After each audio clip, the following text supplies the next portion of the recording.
Maoist కేంద్ర committee సభ్యులు AOB నాయకులు గాజర్ల గణేష్ అంతిమ యాత్రకు ఇప్పటికే చాలా మంది తరలి వచ్చినటువంటి నేపథ్యంలో పౌర హక్కుల నేతలు కూడా ఉన్నారు. ఎప్పటికీ తమ వాణి వినిపిస్తూనే ఉన్నారు. ఎక్కడ చూసినా కానీ ఇప్పటికే ఎన్నోసార్లు చెప్పినటువంటి పరిస్థితి శాంతి చర్చలు జరపాలి, ఆపరేషన్ కగారు నిలిపివేయాలని చెప్పి ఎన్నోసార్లు కూడా పౌర హక్కుల సంఘం నేతలు కూడా చెప్తున్నటువంటి నేపథ్యంలో ప్రస్తుతానికి అంతిమ యాత్రలో పాల్గొనడానికి ఎంతో మంది ఇక్కడ చుట్టుపక్కల వామపక్ష భావజాల నేతలతో పాటు పౌర హక్కుల నేతలు కూడా వచ్చారు. ప్రస్తుతానికైతే పౌర హక్కుల సంఘం రాష్ట్ర ప్రధాన కార్యదర్శి నక్క నారాయణరావు గారు ఉన్నారు. ఒకసారి వారితో మాట్లాడదాం. ఎందుకంటే వారు ముందు నుండి చెప్తూనే ఉన్నారు, ఆ పోలీసుల అదుపులో కొంతమంది మావోయిస్టు సీనియర్ నాయకులు ఉన్నారు, వాళ్ళను వెంటనే కోర్టులో హాజరుపరచాలని చెప్పి చెప్తున్నప్పటికీ కూడా గతంలో వారు ఒక వీడియో రిలీజ్ చేశారు. కానీ ఆ తర్వాత కూడా ఒక్కొక్కరిగా అమరులవుతూ వస్తున్నారు. ఎన్కౌంటర్ను ఎట్లా చూస్తున్నారు, వారికి ఉన్నటువంటి సమాచారం ప్రకారం వారు ముందు చెప్పిందే ఊహించిందే జరుగుతుందా, ఏం జరుగుతుందో ఒకసారి నారాయణరావు గారితో మనం మాట్లాడేటువంటి ప్రయత్నం చేద్దాం. అక్కడ ప్రస్తుతానికైతే ఉమ్మడి వరంగల్ జిల్లా పౌర హక్కుల సంఘం నాయకులు రమేష్ గారు మనతో ఉన్నారు. ఒక్కసారి వారితో మాట్లాడదాం.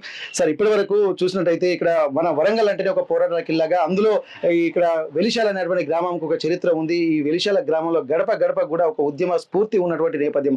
అట్లాంటి వెలిశాల గ్రామంలో ఒక కీర్తి కిరీటంగా నిలబడినటువంటి ఇక్కడ గాజర్ల గణేష్ ఈరోజు తను అసూలు బాసాడు, ఎన్కౌంటర్లో చనిపోయాడని చెప్పి అంటున్నారు.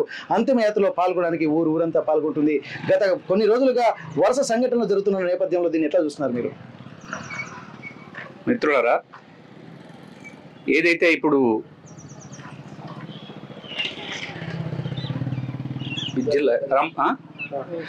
వెలిశాల గ్రామం వరంగల్ ఉమ్మడి జిల్లా అల్లూరు జిల్లాలో అటవీ ప్రాంతంలో జరిగిన మాడుగుల ఎన్కౌంటర్లో చర్చల ప్రతినిధి అయినటువంటి గణేష్ అలియాస్ ఉదయ్ అలియాస్ రవి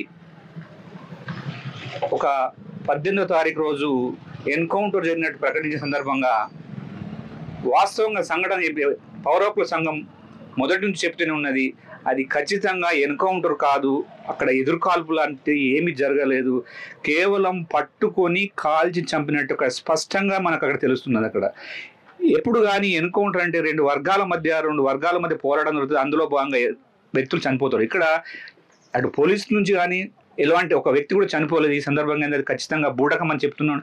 ఈ దేశంలో ఆర్థిక అసమానతలు ఉన్నంత కాలము, అణిచివేత ఉన్నంత కాలము, దోపిడీ ఉన్నంత కాలము ఎప్పుడు ఏదో రకంగా పోరాటాలు ఉంటున్నది. ఆ పోరాటాలకు నాయకత్వం ఉండనే ఉంటుంది. ఇలా చరిత్ర చెప్తుంది ఏంటంటే అప్పుడు నక్సల్ బరిలో మనకు అక్కడ మూవ్మెంట్ చనిపోయింది అన్న సందర్భంలో మళ్ళీ శ్రీకాకుళం మళ్ళీ ఉద్యమం వచ్చింది. ఆ శ్రీకాకుళం తర్వాత మళ్ళీ జగిత్యాల జైత్యాల తర్వాత మళ్ళీ నాటి పీపుల్స్ వారి కోసం మావోయిస్ట్ పార్టీ అంటే ఎక్కడైతే ఆర్థిక అసమానతలు, దోపిడీ, ఆధిపత్యం ఉంటుందో తప్పనిసరి పోరాటాల భాగంగా ఉద్యమాల వస్తున్న ఉద్యమాలకు నాయకత్వం ఉంటుంది.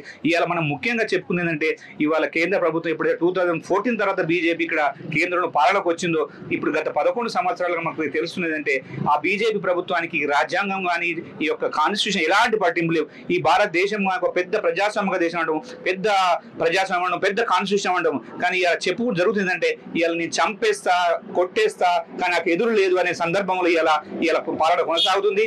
ఇవాళ ఏంటంటే గతంలో ఎన్నో ప్రభుత్వాలు, కాంగ్రెస్ ప్రభుత్వం ఉండొచ్చు, జనతా పార్టీ ఉండొచ్చు, ఏ ప్రభుత్వంలో ఇంత నియంతృత్వంగా ఈ నికృష్టంగా ఇప్పుడు మనకు అర్థం ఏంటంటే ప్రజాస్వామ్యంలో ఒక నియంతృత్వ పాలన కొనసాగుతుంది. ఇది ఎప్పుడు కూడా ఇది మంచి పరిణామం కాదు. ఈ ప్రజాస్వామ్యం రాజ్యాంగం ప్రమాణం చేసిన వాటి ఆ రాజ్యాంగానికి కారణంగా పరిపాలన చేయ తప్ప ఇలా చంపుకుంటూనే పోతా, నేను చంపేస్తా అనే ఒక ధ్యేయం కరెక్ట్ కాదు. ఇలా మొన్న కూడా ఇవాళ చివరికి ఏంటంటే ఒక మావోయిస్ట్ పార్టీ కేంద్ర ప్రధాన కార్యదర్శి నంబల కేశవన్ చంపేసి కానీ డెడ్ బాడీ ఇవ్వకుండా కూడా ఇలా ఈ దేశంలో అంటే ఒక దేశ పౌరుని చంపి అంటే మావోయిస్టే కావచ్చు, సాయుధుడే కావచ్చు, కానీ అది కూడా ఈ యొక్క తెలంగాణ ప్రాంతం కావచ్చు, లేకుంటే ఈ భారతదేశం యొక్క వ్యక్తి కాబట్టి ఆంధ్రప్రదేశ్ వ్యక్తి, శ్రీకాకుళం వ్యక్తి ఆయన చంపడం ఏంటంటే నువ్వు డెడ్ బాడీ ఇవ్వకుంటే నువ్వు ఎంత నియంత్రితమైన పాలన కొనసాగిస్తున్నావు ఎప్పటికి కూడా ప్రజలు క్షమించరు. ఏదో నీ అధికారం ఉన్నది కాబట్టి నీ భావజాలంతో పాటు నీ సంఘి పరివారిని ఆర్ఎస్ఎస్ దేశంతో ఇలా ఏ విధంగా ముందుకు పోతున్నా ఇది మంచి పరిణామం కాదు. ఇప్పటికైనా ఈ చంపడము, ఈ యొక్క ఎన్కౌంటర్ చేయడం అనేది మానుకొని ఏదైతే దేశ ప్రజలు కోరుకుంటున్నారో, ఈ యొక్క ఆదివాసులు ఏం కోరుకుంటారో, ఆదివాసుల పక్షాన ఈ మెజారిటీ ప్రజానీకం ఇక్కడ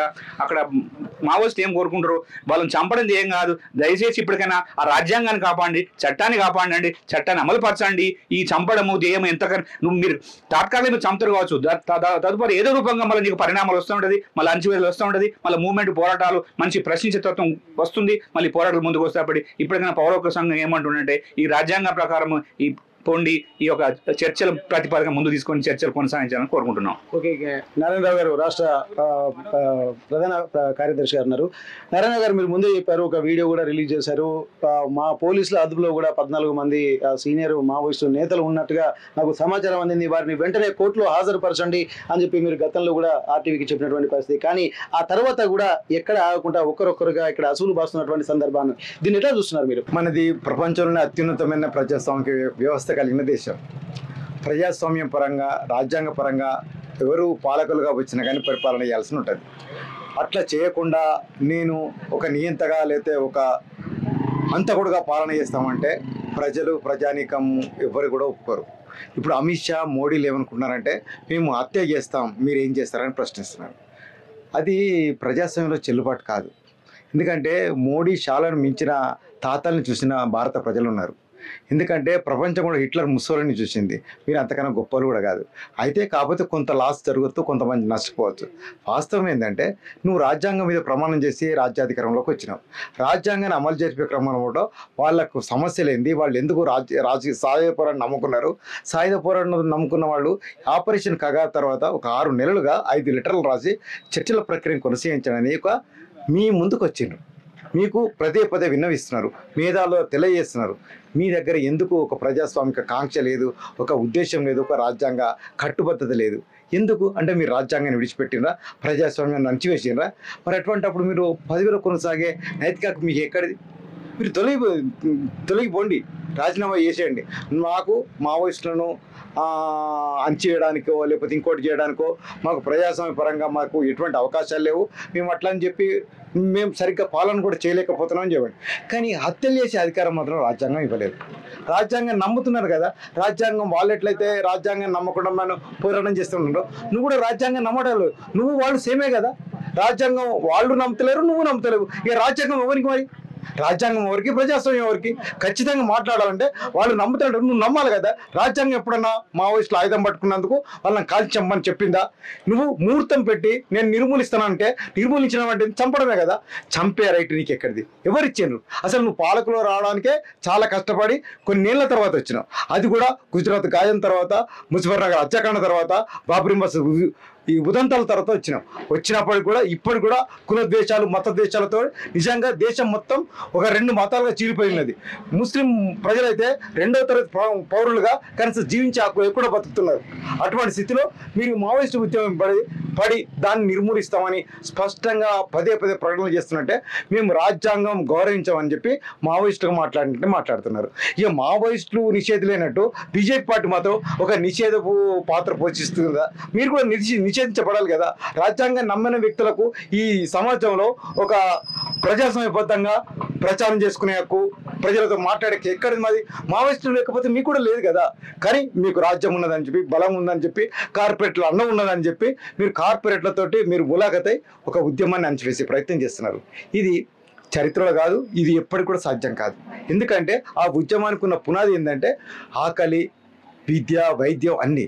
ఆ 3 సమస్యల్ని, ప్రజల మౌలిక సమస్యల్ని మీరు పట్టించుకున్నంతకాలం మావోయిస్టు ఉద్యమం అనేది మీరు నిర్మించలేరు. మీదంతా భ్రమ.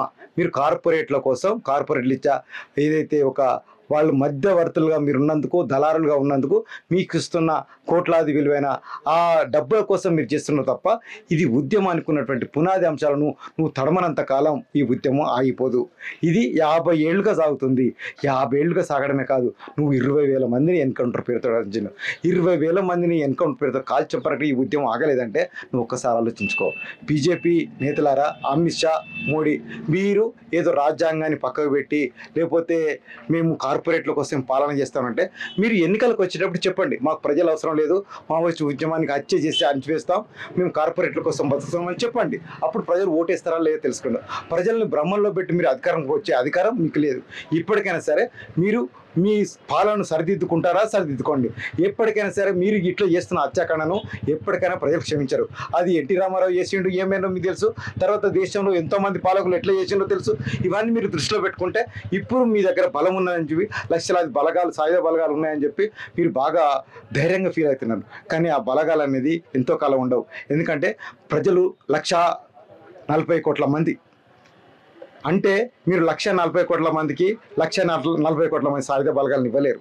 అందుకంటే ఒక్కొక్క మనిషి ఒక్కొక్క విధ్వంసరుగా లేకపోతే ఒక విస్ఫోటనంగా వస్తారు, ఒక మిడుకోగా వస్తారు, ఒక గణేష్గా వస్తారు, ఒక్కొక్క ఎవరు మన సుధీర్గా వస్తారు. ఇవన్నీ కూడా ప్రజలు వాళ్ళు విస్తరించిన కొద్దీ మీ బలం తగ్గిపోతుంది. అది గుర్తుపెట్టుకోండి.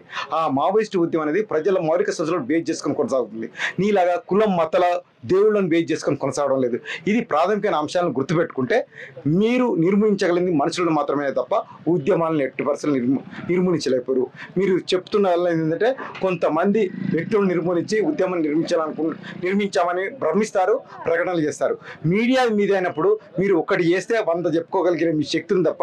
కానీ ఇప్పుడు చూడండి, వేలాదిగా తరలి వచ్చిన ఈ గణేష్ యాత్రకు ఎక్కడ ఏ విశ్వాసం కలిగింది, ఏ నమ్మకం పోయింది చెప్పండి. ఇంతమంది వేలాదిగా పొద్దున 11 గంటలకు ప్రారంభమైన ఊరేగింపు ఇప్పటి వరకు కొనసాగుతుంది. ఇప్పుడే కష్టం కొనసాగుతుందంటే చూడండి, ఇన్ని గంటలు నడిచిందంటే ప్రజల్లో ఎంత విశ్వాసం ఉంది ఆ ఉద్యమం పట్ల, వాళ్ళు చేస్తున్న త్యాగాల పట్ల, వాళ్ళు పోరాడుతున్న పోరాటాల పట్ల. కాబట్టి మోడీ అంశాలు ఇప్పటికైనా సరే మీ పాలనను రెక్టిఫై చేసుకోండి, సరిదిద్దుకుంటే క్షమించబడతారు. లేకపోతే ప్రజలు ఎప్పటికైనా సరే మీరు చేస్తున్న దోషాలను కానీ, మోసాలను కానీ, లేకపోతే హత్యలను కానీ ఎప్పటికైనా క్షమించరు. ఇది పౌరకుల సంఘంగా చెప్తున్నాం. ఎవరైనా చట్టబద్ధంగా నడుచుకోవాల్సిందే. చట్టాన్ని ఉల్లంఘించిన వారు ఎవరైనా సరే వాళ్ళు చరిత్రలో కనుమరుగైపోతారు. అది వాస్తవం కూడా. ఇక్కడ ఆకలి అలాగే ఈ పేదరికం ఉన్నంత వరకు, అసమానతలు ఉన్నంత వరకు ఈ భావజాలం అనేది ఉంటూనే ఉంటుంది. ఇది అంతమొందించడం ఎవరి వల్ల సాధ్యం కాదని చెప్పి అంటున్నారు. ఇప్పటికీ ముస్సోలిన్, హిట్లర్ లాంటి వాళ్ళు ఎంతో మంది చూసిన తర్వాత ఆకలి కేకలు ఉన్నంత వరకు ఇది కంటిన్యూగా ఉంటూనే ఉంటుంది. సృష్టి ఉన్నంత వరకు ఇట్లాంటి పరిస్థితులే ఉంటాయి. కాబట్టి ఇక్కడ ప్రజాస్వామ్యబద్ధంగా నడుచుకోవడం నేర్చుకోవాలి, రాజ్యాంగాన్ని అమలు చేయడం నేర్చుకోవాలి తప్ప రాజ్యాంగాన్ని ప్రశ్నించినటువంటి వారిని, ఎదురు మాట్లాడినటువంటి వారిని అంతమొందించడం వల్ల సమస్యలు సమసిపోవు. కాబట్టి వాటన్నిటిని దృష్టిలో పెట్టుకుని ప్రజాక్షేమమే పరమావధిగా పనిచేసేటువంటి ఒక ఆలోచనలతో ప్రభుత్వాలు ముందుకెళ్ళాలి తప్ప ఇక్కడ అంతమొందించేటువంటి తత్వంతో పెడితే ఎంతమందిని అంతం చేస్తారు. ఆకలి కేకలు సృష్టినంత వరకు ఉంటాయి. కాబట్టి అప్పటి వరకు కూడా ఇదే ఉద్యమాలు కొనసాగుతాయనే ఒక సందర్భాన్ని సూచిస్తున్నారు. ఇక్కడ ఒకవేళ అట్లాంటి అణచివేత ఉన్నంత వరకు మిడ్కోలు పుట్టుకొనేస్తారు, గణేష్లు పుట్టుకొస్తారు, ఇంకా ఎంతో మంది అది కంటిన్యూ అవుతూనే ఉంటుంది తప్ప దాన్ని అంతమొందించడం ఎవరి వల్ల కాదన్నటువంటి ఒక సంకేతాలు మాత్రం వినిపిస్తున్నాయి. ఏ రక్త సంబంధం లేకున్నా ఎన్నో వేల మంది ఉదయం 11 గంటలకు వచ్చిన తర్వాత దాదాపు 6 గంటలకు పైగా అంతిమయాత్ర కొనసాగుతుందంటే ఆ స్ఫూర్తి ఎక్కడిదన్నటువంటి ఒక ప్రశ్నలు కూడా ఆలోచింపజేస్తున్నాయి. ఏదేమైనప్పటికీ కూడా ఇట్లాంటి వాతావరణము, ఇట్లాంటి వ్యవస్థ ఇక్కడ ప్రభుత్వాలు ఇప్పటికైనా గుర్తించి ఇక్కడ ప్రజాస్వామ్యబద్ధంగా నిలబడాల్సినటువంటి అవసరం ఉంది తప్ప అణచివేతతో కాదు అన్నది శాంతి సందేశాన్ని వినిపిస్తామని చెప్పి పేరుకు మాత్రమే ఉంటున్నారు. ఎన్నిసార్లు శాంతి చర్చలు జరపడానికి కూడా లెటర్లు రాసినప్పటికీ కూడా స్పందించినటువంటి ప్రభుత్వాలు ఎందుకు ఇట్లా హతమార్చేయడమే లక్ష్యంగా పెట్టుకుంటున్నారు అన్నటువంటి కోణంలో కూడా చాలా తీవ్రంగా స్పందిస్తున్నటువంటి పరిస్థితి. ఏదేమైనప్పటికీ కూడా ఇక్కడ ప్రభుత్వాలు మరోసారి పునరాలోచించి శాంతి చర్చలు జరిపి ఒక ప్రత్యామ్నాయ మార్గాల్ని అన్వేషించి ఒక ప్రజాస్వామ్య వ్యవస్థగా పరిపాలించడంతో పాటు ఆపరేషన్ కగర్ లాంటివి కూడా వెంటనే నిలిపివేసి ఇక్కడ ఉన్నటువంటి ఇక్కడ ఆస్తులకు సంబంధించి ఇక్కడ ఏదైతే ఆదివాసులకు సంబంధించినటువంటి భూములు ఉన్నాయో వాటన్నిటిని పరిరక్షించాల్సినటువంటి అవసరం ఉంది. ఈ దేశ మూలవాసులైనటువంటి ఆదివాసులకు అండగా నిలబడాల్సింది పోయి అదాని అంబానీలకు దోచిపెట్టేటువంటి కుట్రలు కుతంత్రాలు మానుకోవాలన్నటువంటి ఒక సూచనలు అలాగే విజ్ఞప్తులు అలాగే హెచ్చరికలు కూడా చేస్తున్నటువంటి పరిస్థితి. వెలిశాల గ్రామం నుండి కెమెరా పర్సన్ వంశీతో వెంకటరత్నం, RTV వరంగల్. ఇండియా పాకిస్తాన్ తాజా అప్డేట్స్ కోసం డౌన్లోడ్ చేసుకోండి RTV లైవ్ యాప్.